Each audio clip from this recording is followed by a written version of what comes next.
бид нар бол одоо босод ард түмний өвөр даяаршиж энэ даяаршил бид нар бусдын одоо энэ хийсэн хэрэгэлсэн хөөсөн гаргасан бүтээсэн юмар бол даяаршиж шүү дээ. Гэхдээ монголчууд бас бусдыг даяаршуулах юмтай байх хэрэгтэй шүү дээ. Энэний нэг төрөл нь бол морин хуу хөөмэй гэж хэлж байна. Одоо бол Герман бус орнуудад бас хөөмэйчд гарч ирээд байна шүү дээ. Урд хөршөд гарч байна.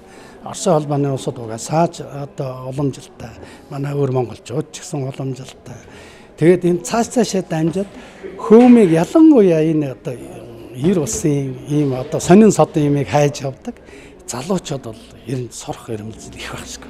Энд болж л өгвөл уран нугаралт одоо Лас Вегас центр гэдэг хамгийн дэлхийн шоу ертөнцид өөрийн байртай болсон шиг хөөми бас тийм байртай болж байна.